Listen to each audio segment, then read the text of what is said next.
Look, kid, I know you're supposed to be some fancy-pants monster hunter, but you can't earn my respect without making yourself useful.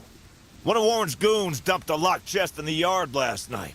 After beating on it for a few hours, I didn't break anything but a sweat. I got some lockpicks, but I don't know how to use them. Here, take them. If you can get that chest open, you'll earn my respect. I might just give you some scraps to help improve your train.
Well, Fancy Fingers here got the chest unlocked.